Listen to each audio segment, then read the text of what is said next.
বিষয় হচ্ছে combined stress নিয়ে। তো এখানে থাকবে এক্সিয়াল, টরশনাল এবং ফ্লেক্সুরাল রিলেটেড এই যে স্ট্রেসগুলো থাকে এগুলো কম্বিনেশনে কাজ। তো এখানে আমাদের প্রথমে হচ্ছে ডেফিনেশনটা জেনে নেওয়া উচিত যে কম্বাইন্ড স্ট্রেস কি। তো নাম শুনেই বোঝা যাচ্ছে যে কম্বিনেশন। তো কার কার কম্বিনেশন? তো নর্মালি হচ্ছে যে এখানে ডিরেক্ট এবং ইনডিরেক্ট স্ট্রেসের কম্বিনেশনকে বলা হয়। তো এখানে ডেফিনেশন তো যা বলা আছে। তো এখানে ডিরেক্ট স্ট্রেস আমরা এখানে জানা উচিত যে হচ্ছে যে টেনসাইল, কম্প্রেসিভ, শেয়ার। আর ইনডাইরেক্ট স্ট্রেস হচ্ছে বেন্ডিং, টরশনাল, আর তা হচ্ছে যে থার্মাল, যেটা হচ্ছে যে ডেভেলপড ইনসাইড দ্য বডি। তারপর হচ্ছে যে এখানে ম্যাথমেটিক্যাল ইকুয়েশনের মতো এখানে দেখানো হয়েছে কম্বাইন্ড স্ট্রেস মানে হচ্ছে ডিরেক্ট এবং ইনডিরেক্ট স্ট্রেসের সামেশন। তো এখানে কম্বাইন্ড স্ট্রেসের চারটা ধরন দেখানো হয়েছে যে কি কি রকম হতে পারে। এক্সিয়াল, ফ্লেক্সুরাল, তারপর হচ্ছে এক্সিয়াল টরশনাল, তারপর হচ্ছে টরশনাল ফ্লেক্সুরাল, তারপর হচ্ছে যে এক্সিয়াল, টরশনাল এবং ফ্লেক্সুরাল। এছাড়াও কি কি কম্বিনেশন হতে পারে এর কিছুটা বা হচ্ছে যে আরো 5-6টা এখানে দেখানো আছে। সেটা হচ্ছে যে এইরকমই যে এখানে বলা আছে, জাস্ট পরে নিলে হবে। এই যে এখানে এখন আমরা লোডিং সম্পর্কে জানবো। তো এখানে 5টা লোডিং সম্পর্কে বলা আছে: tensile, compressive, sharing, torsional, bending. তো এগুলা সম্পর্কে আমরা আস্তে আস্তে পড়বো। তবে এখানে টেনসাইল মানে হচ্ছে তো আমরা কোনো কিছু টানা বা হচ্ছে যে পুলিং করা, সেটা হচ্ছে টেনসাইল লোডস। সেটা হচ্ছে যে কোনো কিছুকে টানলে লম্বা হয়। তো এটা মূলত হচ্ছে টেনসাইল লোডের কারণে। তো কম্প্রেসিভ লোড হচ্ছে যে প্রেসার দেওয়া। টেনসাইল যেমন টেনে লম্বা করা, কম্প্রেস হচ্ছে যে প্রেসার দিয়ে সংকুচিত করা। তো শেয়ারিং লোডের ক্ষেত্রে এখানে বলা আছে তো দুইটা ফোর্সের ক্রিয়ায় দেখানো আছে। তো শেয়ারিং লোড সম্পর্কে আমরা আগের লেকচারে বলেছি। এখন হচ্ছে যে টর্শনাল লোড সম্পর্কে একটা লেকচার আছে, জাস্ট দেখলে চলবে। আর বেন্ডিং লোড তো হচ্ছে আমাদের ফ্লেক্সুরাল লোড রিলেটেড, তো এই সম্পর্কে আমরা আজকে কথা বলবো। কম্বাইন্ড স্ট্রেসের মধ্যে পড়বে, তো এর সাথে একদম হয়ে যাবে। তো এক্সিয়াল লোডিং সম্পর্কে যদি আমরা বলতে চাই, এক্সিয়াল লোডিং এ হচ্ছে এমন একটা লোডিং যেটা হচ্ছে কোনো একটা সেকশনের উপর একমাত্র ইউনিফর্মলি কাজ করে। এটা হতে পারে পুলিং এবং পুশিং, যেটা আমরা দেখেছি যে ডিরেক্ট স্ট্রেসের ক্ষেত্রে মানে যেটা ঘটে যে টেনসাইল বা হচ্ছে যে কম্প্রেসিভ। তো পুলিং পুশিং মানে হচ্ছে টেনসাইল কম্প্রেসিভের মধ্যে পড়ে, তাই না? তো এখানে বলা আছে axial loading is used for measuring the pulling or pushing action perpendicular to the discussed section. তো পুলিং হচ্ছে টেনসাইল ফোর্স, যেটা আমরা বলেছি এখানে দেখানো আছে একটা চিত্রের মাধ্যমে। পুশিং হচ্ছে কম্প্রেসিভ ফোর্স, তো এখানে দেখানো আছে। তো এখানে দুইটা কথা বলা আছে, x on the centre axis of an object, যেটা হচ্ছে এখানে দেখানো যাচ্ছে যে centre axis of an object. তারপর হচ্ছে এক্সিয়াল ফোর্স বা স্ট্রেস বা লোডিংকে ডিরেক্ট ফোর্স, স্ট্রেস, লোডিং বলা যায়। এখন আমরা যে এক্সিয়াল এবং রেডিয়াল লোডিং সম্পর্কে জানবো। তো হচ্ছে যে এটা হচ্ছে একটা এক্সাম্পলের জন্য দেওয়া আছে যে bearing supports A shaft or housing to permit their free motion about an axis of rotation.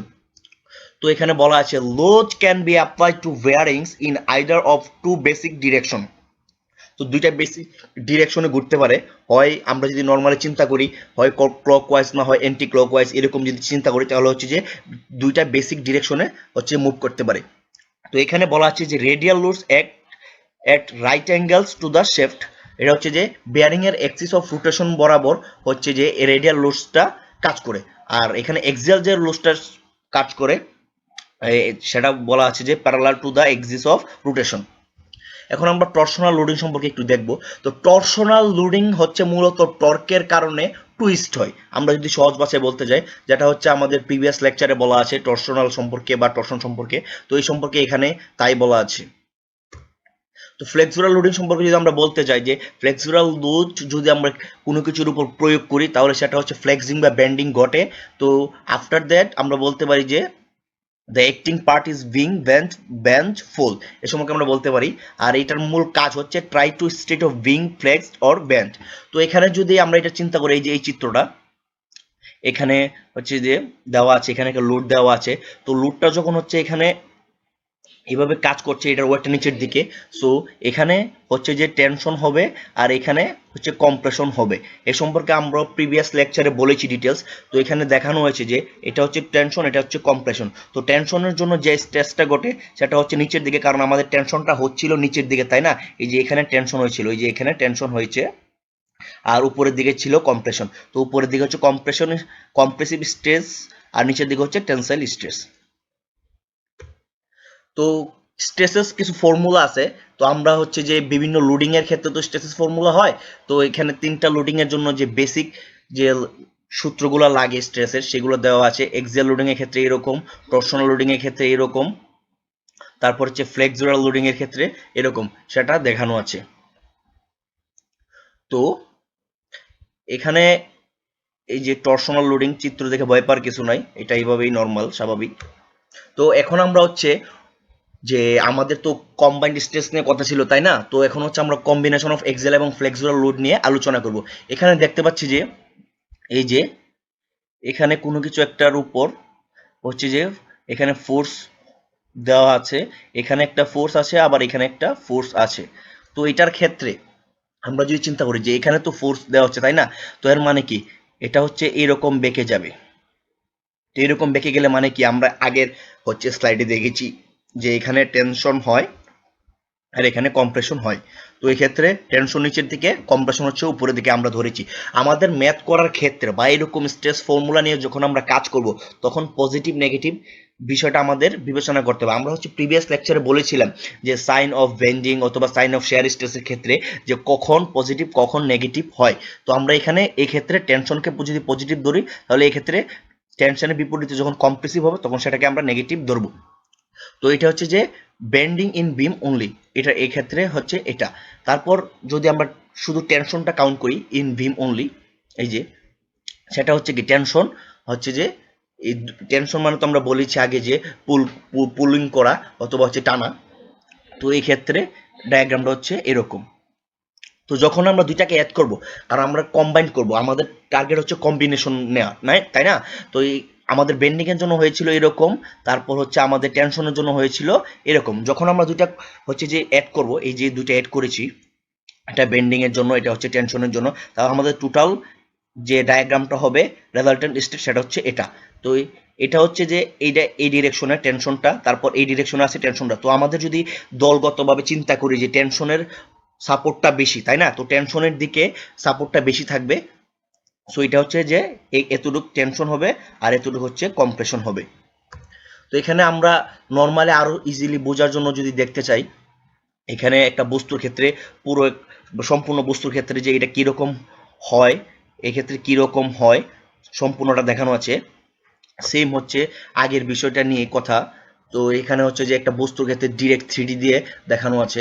তো এইখানে হচ্ছে যে এই যে ফোর্স এখানে টানা হচ্ছে, এখানে একটা ফোর্স নির্দিষ্ট পরিমাণ দেওয়া আছে। তো এই ক্ষেত্রে যে আমরা শুধু এক্সেলের জন্য হবে এরকম আর বেন্ডিং এর ক্ষেত্রে হবে এরকম। তো দুইটার সম্মিলিতভাবে আমরা পাচ্ছি এটা, জাস্ট নিচে এভাবে দেখানো আছে।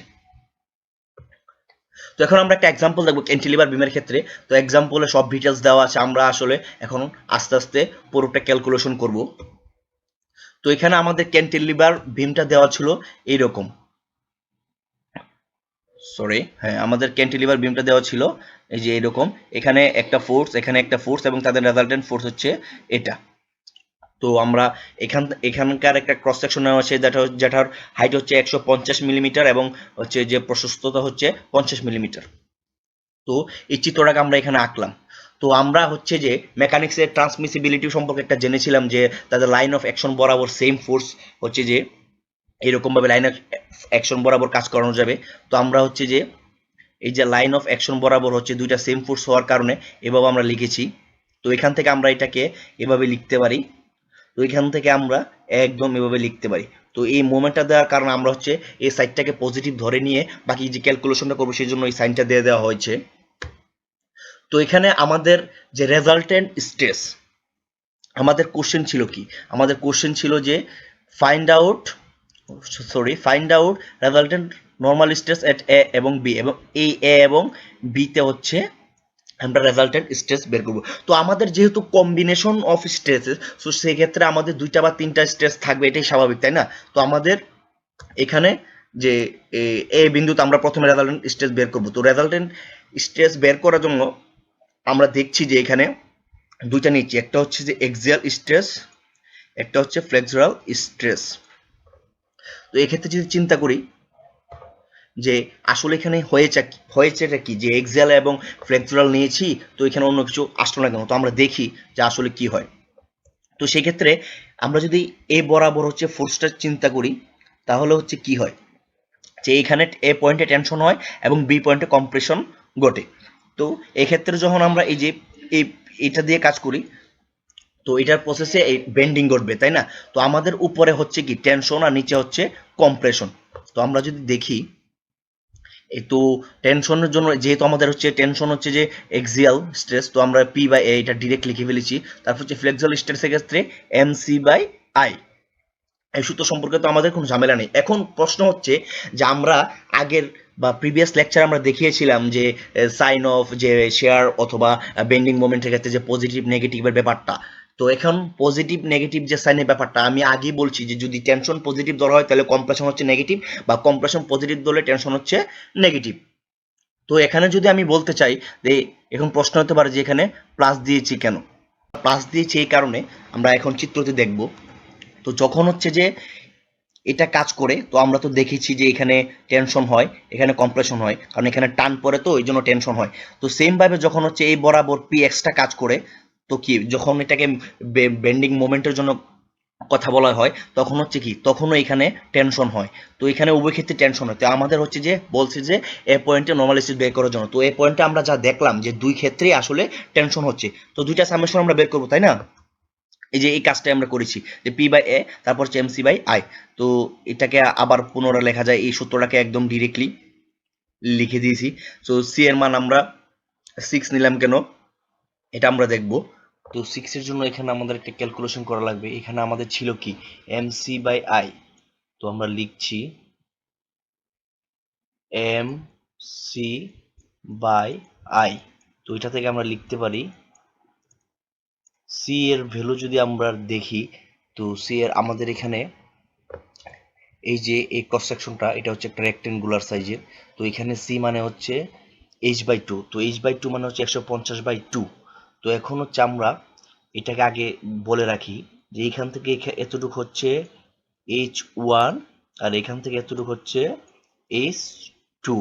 তো আমরা c সমান বলতে পারি যে হচ্ছে h/2 মানে হচ্ছে নিউট্রাল অ্যাক্সিস থেকে ডিস্টেন্স।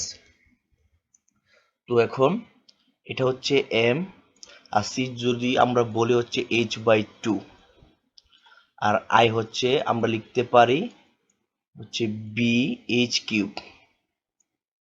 / 12। তো এটা থেকে কেটে কুটে হচ্ছে ক্যালকুলেশন করে আমাদের 6m/bh² পাচ্ছি।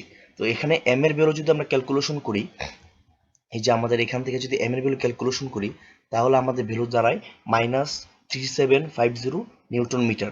এজন্য আমরা হচ্ছে পজিটিভ নিব, এই জন্য হচ্ছে আমরা এখানে মাইনাসের ভ্যালুটা নিইনি। তো এই পয়েন্টে আমরা কি লিখেছি যে এক্সিয়াল স্ট্রেস মাইনাস ফ্লেক্সুরাল স্ট্রেস, জন্য আমরা হচ্ছে পজিটিভ নিব, এই জন্য হচ্ছে আমরা এখানে মাইনাসের ভ্যালুটা নিইনি। তো ক্যালকুলেশন করার পর আমাদের ডিরেক্ট মান চলে আসছে 22.67 মেগাপ্যাসকেল। সেম ভাবে হচ্ছে আমরা যদি বি পয়েন্টে দেখি তাহলে বি পয়েন্টে আমরা কি লিখেছি যে এক্সিয়াল স্ট্রেস মাইনাস ফ্লেক্সুরাল স্ট্রেস। তো বি পয়েন্টের ক্ষেত্রে যে আমরা চিন্তা করি যে এখানে এক্সিয়াল তো আছেই, তাই না? এই যে এক্সিয়ালের জন্য তো আমরা px দেখাইছিলাম, তারপর হচ্ছে যে ফ্লেক্সুরাল যেটা। তো এখানে এই যে বি পয়েন্ট, এই পয়েন্টের জন্য আমাদের হচ্ছে হবে এক্সিয়াল মাইনাস ফ্লেক্সুরাল। তো এখন প্রশ্ন হতে পারে যে একটা মাইনাস হলো কেন। পি অফ এক্স যেটা সেটা তো হচ্ছে যে আমাদের টেনশন ঘটাচ্ছে, তাই না? তো পি অফ ওয়াই যেটা সেটা হচ্ছে যে এর ক্ষেত্রে টেনশন ঘটালেও বি এর ক্ষেত্রে কিন্তু সেটা কম্প্রেশন ঘটছে। তো আমাদের হচ্ছে যে এক্সিয়াল থেকে ফ্লেক্সুরালটা মাইনাস করে দিবে। তো আমরা সেই জন্যই মাইনাস চিহ্ন দিছিলাম। তারপর হচ্ছে যে 6m/bh² হচ্ছে সেম ঘটনা, এই যে এখানে যেভাবে আসছে তো সেম ঘটনা এখানে। তারপর হচ্ছে মান সেট আপ করার পর আমরা পাচ্ছি -17.33 মেগাপ্যাসকেল। তো এখান থেকে আমরা নর্মালি বলতে পারি যে টেনশনের ক্ষেত্রে যদি আমরা পজিটিভ ধরি তো কম্প্রেশন হচ্ছে নেগেটিভ আসবেই। তো আমরা বলতে পারি যে এর যে ভ্যালুটা সেটা হচ্ছে যে টেনশন এবং সেটার ভ্যালু হচ্ছে 22.67, আর বি পয়েন্টে হবে কম্প্রেশন এবং সেটা হচ্ছে যে 17.33 megapascal. So thank you guys, thank you everyone.